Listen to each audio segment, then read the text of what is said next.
Thanks for downloading a 3CR podcast. 3CR is an independent community radio station based in Melbourne, Australia. We need your financial support to keep going. Go to www.3cr.org.au for more information and to donate online. Now stay tuned for your 3CR podcast.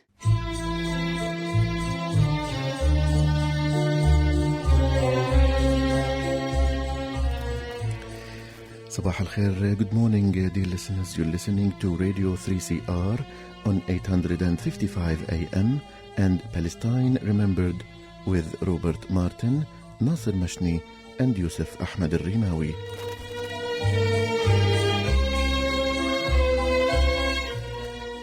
Palestine Remembered is Australia's only English-language radio program that is totally dedicated to Palestine. We'd like to welcome those listening on 855 and those that will join us on podcast at 3cr.org.au.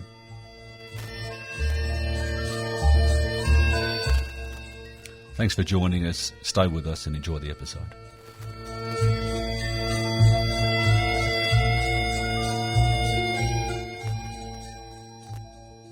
Good morning, gentlemen. Morning, Yusuf. Robert. Good morning, everybody. So first I would like to say thank you to all who came to the Federation Square last Thursday. Yeah, Flag Day. Number Flag 3. Day. Fantastic. The third Flag Day raising in Melbourne.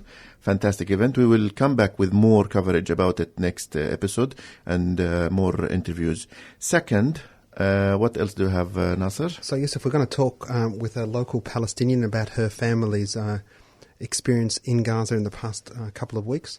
We're going to talk about a great initiative that's come out of the Gulf. Yusuf, you'll lead that. An update on Gaza and perhaps some, if we have some time, about BDS, some recent BDS victories. And also I still want to talk about Thailand, the refugee crisis in Thailand. So stay tuned. This is going to take 1 hour, this 30-minute episode. Hopefully, let's okay, let's get started. So we were delighted to have spoken with Miss Dalia Sabawi, a Palestinian from Gaza and a Melbourneian, who spoke to us about what it means to have all her family in Gaza in times of hostilities. So without further delay, let's have a listen to our interview with Dalia. Morning, we're joined by Dalia, who's a Palestinian from Gaza, who's going to speak to us about her experience and also her feelings on her family's challenges dealing with the ongoing Israeli blockade as well as this most recent bombardment. Hi, Dalia. Yes, hi. Now, first, Ali, if you want to give us an update, what have you heard from your family in Gaza? Well, yes, I've heard that they couldn't sleep for the past 2 nights, and they were really scared and frustrated because of the bombing, and they're not sure if they were going to survive. And we've been through this so many times before, and it's really frustrating. So they're safe at the moment? Yes.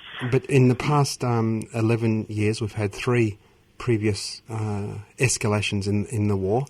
Can you take us through that experience, that whole journey from Israel's first disengagement but reoccupation of Gaza to today? Yeah, well, we used to, from that, the 2014 one was pretty much really bad as well. We've called them every day, twice, 3 times a day to make sure they're still alive. It was really, really, really, really bad. His sister that lives with his parents in the same building, she had to move. She went to escape. She got her kids and went to escape to her friend's house, but nowhere was safe. Her friend's house, their neighbor's house, was bombed. So she went back to her parents' house. They didn't know what to do, where to hide. They was just stuck and trapped in this, in this war zone where the bombing was randomly.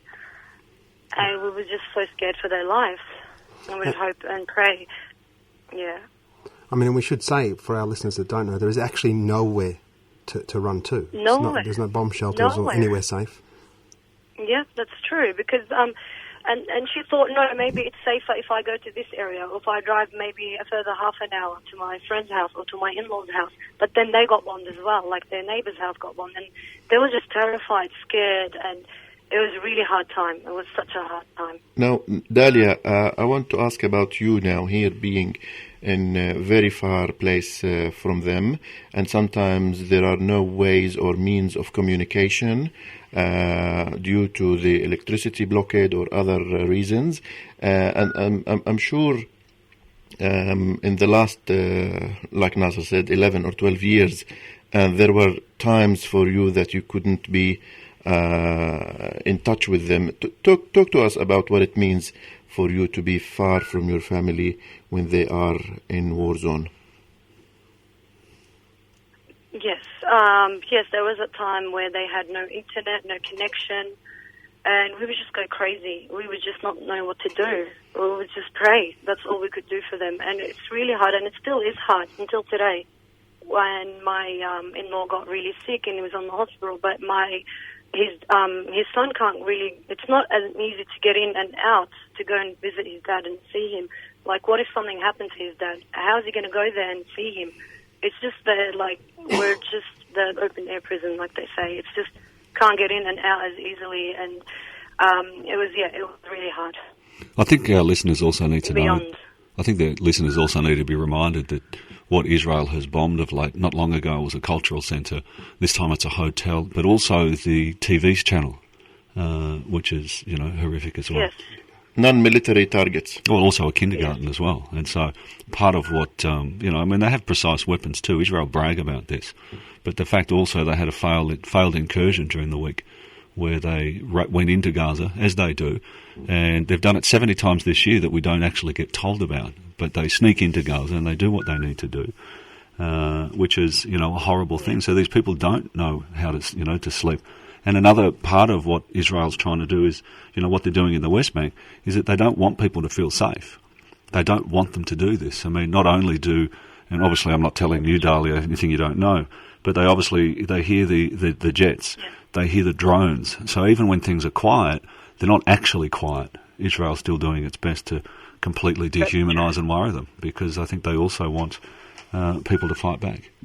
I guess, Dahlia, my question to you will be, how do you feel when you read the representation of Palestine in Australian media? All they talk about is that as if it is a war between two equal armies, and there's no reflection to the suffering of the oppressed people. How do you feel as a Palestinian from Gaza when you read the news about Gaza in Australian newspapers? Well, I quite feel a bit, upset and angry a bit, because it's not, the news are not fair, or they don't bring justice to the Palestinian. It's always, they bring it as in both sides are equal in power, or that's how it shows. And it's not, it's unfair.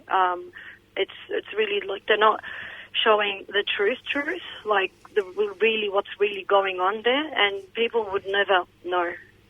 That's why we've got, I've set up this community group with my friends, is just to raise awareness and to tell people the truth. That's what's really going on there. And every time people are shocked. I was just going to say, Dahlia, you beat me to it. They say, oh, we didn't know that, yeah. I was going to say, Dahlia, you should... They just say... I was going to say that if you give it a plug, and also tell us when that, because I know you and I spoke briefly, when was that inspired, and the name of the group, so people can actually get involved with it.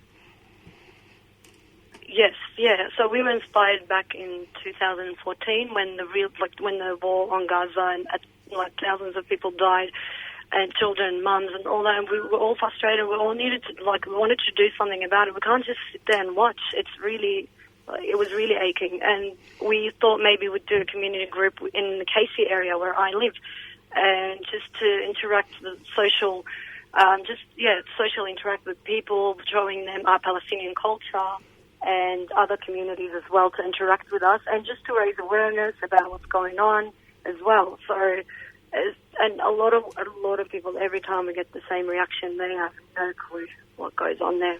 So just for our listeners, it's Casey Friends of Palestine, and so they can look you up. Yes, it's called Casey Friends of Palestine. Yep, that's right. And you guys do some great work. I mean, you're at most of the events or all of the events, and you're giving a lot of your time. It's fantastic. Yeah, and we participate in multicultural events. We show all the bright side of the Palestine and the culture. Yeah. So if a listener wants to support or to know more about your organization, do you have a website you can give us or a Facebook page? Yes, we have a Facebook page. Just look up KC Friends of Palestine. Mm-hmm. That's the address for it. Yep, and and if you like to send any message through the Facebook page, and we'll reply.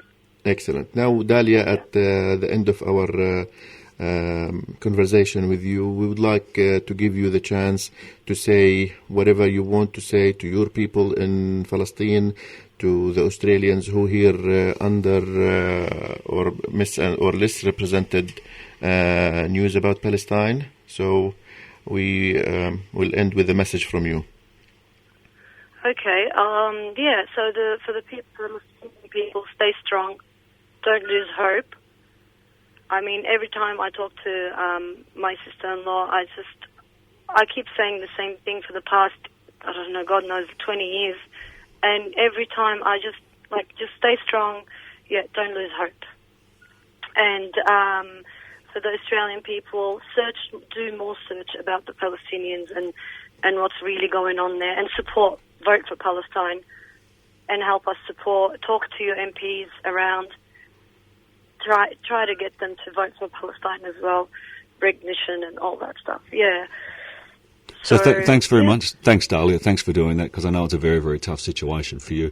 I can't empathise because I have no idea, but people can show compassion because it is it's a man-made trauma that we're all participating in. So we really appreciate your time with us, Dalia. Thanks, Thank you very much. Bye-bye. Thank you. And that was Dalia Sab'awi, who a Palestinian in Melbourne, sharing her experience. So another wave of hostilities that the people in Gaza have witnessed. Things were at the verge of huge escalation and maybe another war. So where did that start, or how did that happen, Nasser? Well, it's surprising because we think we were getting to a point of relative calm. The Israelis allowed the Qataris to send some money through, some wages got paid. But then the Israelis, for some unknown reason, decided to send in Shin Bet or Mossad to kidnap a Palestinian, and that operation failed. They came under heavy attack, and one of their soldiers was killed. And of course, if one Israeli gets killed, the Israelis must kill at least 10. The plan was to assassinate Noor Baraka, the second man in charge of Al-Qassam brigades. Mm-hmm. And so they, created the onslaught. And it should be known, we talk about relative calm. It's now in our 12th year of the siege of Gaza.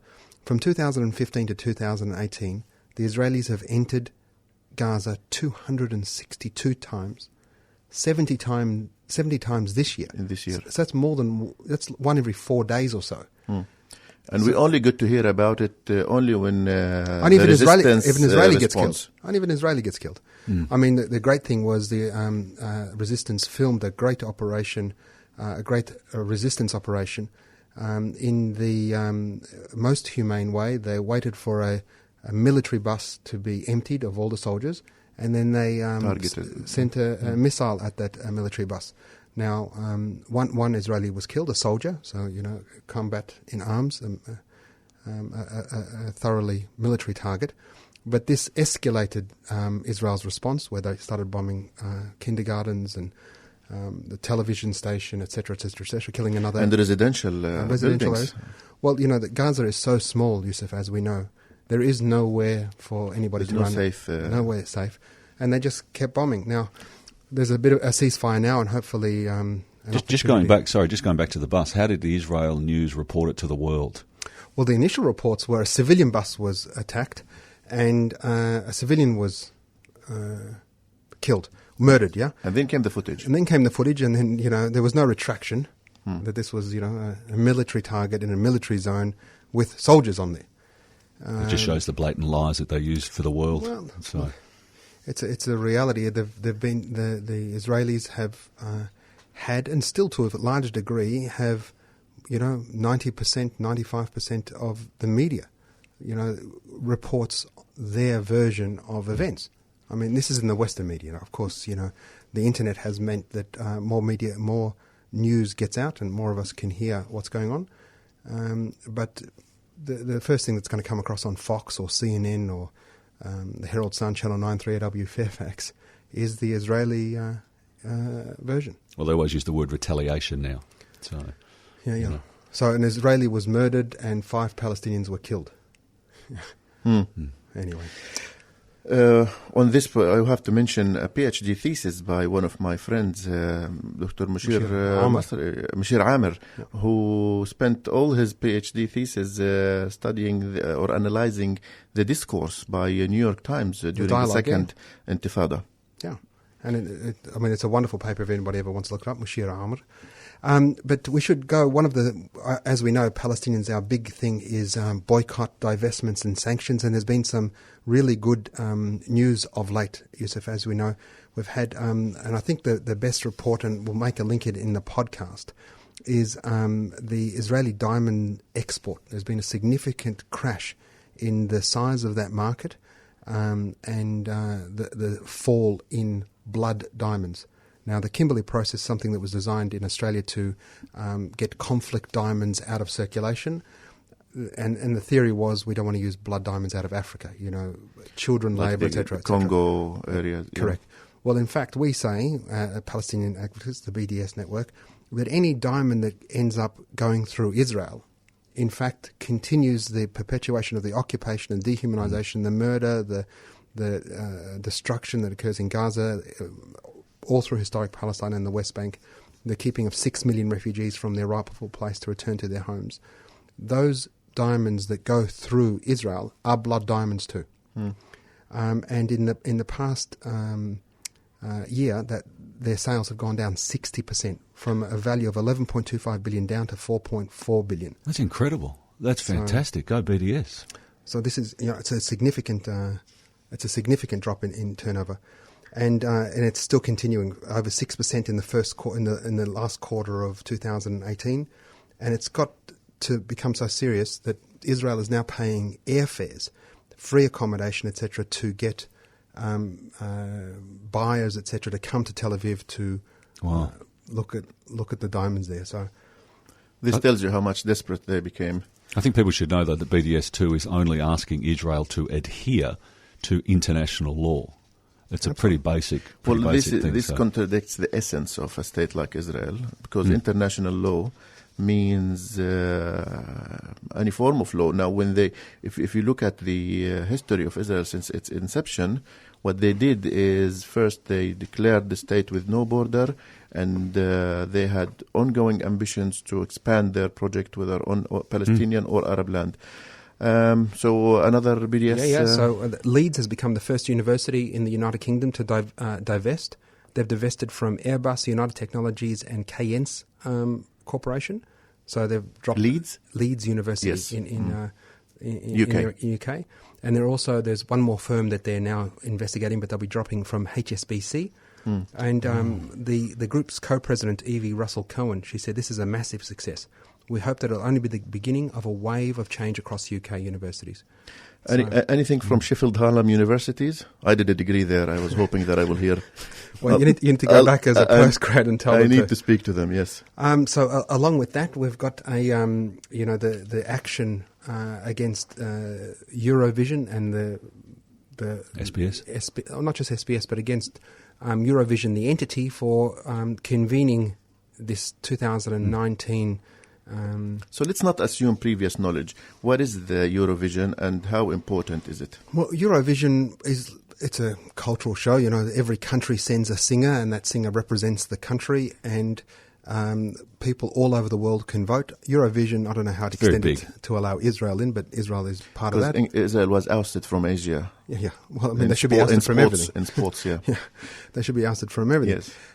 But Australia is part of Eurovision now, so that's another testament to Europe's great domination of the world. But last year, an Israeli contestant won, and it is convention that the country that wins hosts the next year. The next one. Now, initially, the Israelis, as a coup to further consolidate their hold onto Jerusalem, wanted to hold the event in Jerusalem, and that met with huge uproar. And the Israelis quickly backtracked.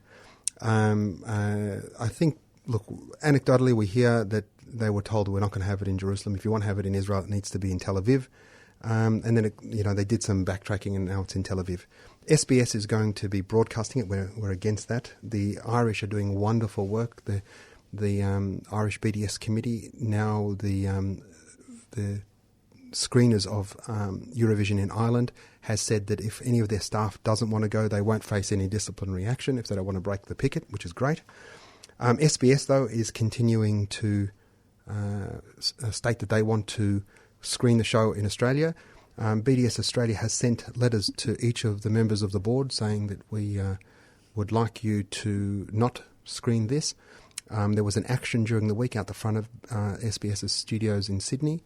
And on top of that, a new Matilda article about SBS threatening to sue BDS Australia for using their logo. So I don't think they realise that BDS Australia wasn't trying to profit from SBS's logo, but just to highlight the fact that they were being complicit in the ongoing denial of Palestinian human rights. And on SBS, I have to mention one day, I think I told you, Robert, I was watching the coverage, I think the day with the Jerusalem embassy move, they brought a report and they showed more than 70 or 80 seconds on the concerns and fears of a family in Israel that escaped one of the missiles, and no harm was done. And they're not missiles either. And they gave no mention to hundreds of families that did not escape the death in Gaza, and no mention. So we're talking about the imbalance representation of the Palestinian issue, and that's another evidence. And we expect more from a public broadcaster that is not beholden to the budget demands of advertisers. Also on SBS, even their Arabic broadcast is not any better. So I've been listening to the SBS Arabic radio, and apart from the language, which is Arabic language, nothing of its fair representation of the Palestinian issue. And just to round out our BDS segment, the Israeli part of brand Israel is to make us really normal. They've got a food festival, and 3 top chefs from around the world have cancelled following receiving letters from 90 restaurateurs who from within Palestine saying please don't come. Gabrielle Hamilton, who's the owner of a fabulous restaurant apparently in New York called the Prune Restaurant, so she's not going, and a couple of others are going. So we keep hearing from Zionists and their supporters that BDS is not doing anything, but I mean, I don't want to be a restaurateur, a diamond trader, or a... we had, of course, earlier in the year, that music festival, so many good people cancelled. Let's be clear here, because Israel is using cultural events, whether cuisine or sports or any non-political, non-military events, they're using it to promote their more right-wing policies, especially on the issue of Jerusalem, especially in line with the moving of embassies too. So they talk about cuisine or the Eurovision or anything, and all of a sudden we hear that they will take place in Jerusalem, not in Tel Aviv. Number one, in Jerusalem, and number two, what Zionism craves is legitimacy. We are just like the rest of you. You can be gay and walk down the street, but hopefully you won't get stabbed by an ultra-Orthodox person. You can be come and eat at a restaurant. Yes, this food, of course, it's Arabic food, but we'll call it Israeli food because some Jews are Arabs, so therefore it's ours. Although we won't talk about the racism that exists between the Ashkenazis and the Sephardics. We'll also use a kefir, Palestinian kefir. We'll colour it differently. Cultural theft. So the appropriation and the theft, but it's all about creating normalcy. And it's what they crave. And so when a Lana Del Rey, when a Lord, when these restaurateurs, when the diamonds go down, it just puts dinks in the legitimacy. Because the reality is, as we know, as a colonial project, it is not legitimate. And it will never be legitimate. You cannot deny people their rights. Even if the regimes or the governments tend to forget that, the people will continue to remind their own governments that we will not accept the legitimacy of a colonial project. And we talk about TikTok every now and again. We've had 2 fabulous new people enter Congress, 2 Muslim women, one of them a Palestinian, one of them a Somali refugee, both of them pro-BDS.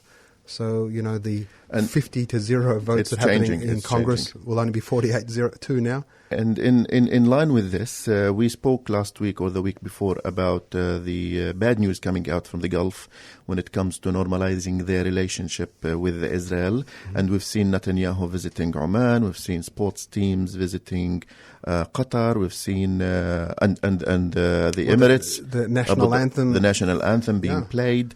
Now, this week we have a bit of a good news. Now, the people in the Gulf have responded, and there has been a petition, a statement signed by more than 130 intellectuals from Bahrain, Qatar, Kuwait, and Saudi Arabia, that they say, not in our name, we the people of the Gulf will never accept Israel, and we the people of the Gulf will not accept normalizing, and we want to reinstate the laws of boycott, which was part of the legal system in the Arab countries, all of them, including the Arab countries. So I had, I have to say that I was...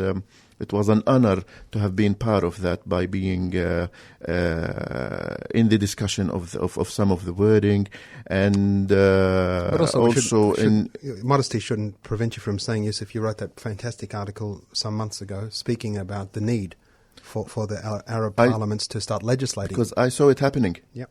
And it's great work, Yusuf. the good thing is that this initiative has gained momentum, and now we have more than 500 signatories. It started with 130, and now there are more than 500 signatories, all from intellectuals, all from what they call النخب الاجتماعية, the social and political elites, and also intellectuals. So it will grow, hopefully, and they specifically agreed on 4 points, Nasser. Yeah, so a big thank you to that civil society leading it. But the 4 points are, number one, to reinstate the boycott.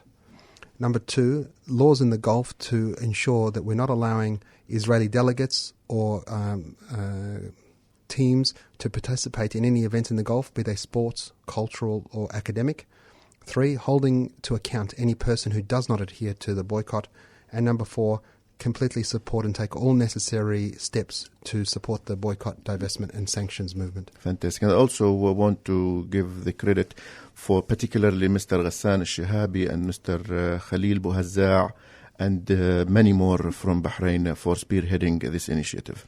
Now, before we leave BDS, we should just tell our listeners they can get involved with it. It's a very, very easy thing to get involved. For Australia, the website is bdsmovement.net. That's bdsmovement.net. Yeah. Now, in the last maybe 2.5 minutes, I would like to talk about a humanitarian crisis that's affecting ex-Syria, ex-Iraq Palestinian refugees. Where? In Thailand this time. Mm-hmm. Now, these people ended up in Thailand after trying the necklace countries, including Lebanon, for some time, and they failed to be registered at the United Nations, UNHCR. We spoke, Nasser, about why the ex-Syria Palestinians don't get the pleasure or the luxury of being registered in UNHCR, but they did not get registered, so they had to think of another country, and they ended up in Thailand. And now we have to say that Thailand, even though that it is a poor country with limited resources, it opened its borders to the refugees for quite some time, and the failure of UNHCR resettlement programs meant that the pressure doubled and tripled on Thailand to the extent that they started crushing on illegal immigrants, including the few hundreds Palestinians. So far, the situation is the following. We have 400 Palestinians among nearly 500,000 refugees in Thailand, and they face either deportation or detention. And when we say detention in Thailand, unfortunately, it doesn't have the standards of the detentions that you might have in mind. We're talking about families put in one big rooms. So for more than a month now, more than 50 Palestinians have been imprisoned, and the humanitarian situation is continuing to deteriorate. So we'll come back with more about this maybe in future episodes. I also want to mention Darwish night next Tuesday. Absolutely. So Mahmoud Darwish, our famous Palestinian poet, will be celebrated in Melbourne next Tuesday in Keon's Children's Hub at 6:30 next Tuesday. More information on apan.org.au. We'll also put a link of that event in our podcast. Nasser? And before we go, a big thank you to one of our listeners who dropped off a newspaper from 1985, Free Palestine, which was published by our former ambassador, Ali Kazak. And this publication ran for just over a decade, that he ran himself with no advertising. But it brings back some memories of my youth, the Free Palestine magazine. So our listener who dropped it off anonymously, thank you so very much. And a real blast of the past. Thank you. So don't forget, listeners, tomorrow is the Run for Palestine. On Tuesday, we've got the Darwish event, and on the 29th of November, the Jerusalem Al-Quds Peace Prize. So go to apan.org.au and you can find details for all of those events there, apan.org.au. Don't forget, Palvember is the best time to be a Palestinian in Australia. Until we meet next Tuesday, this is the three of us, Robert, Nasser and Yusuf. Salam.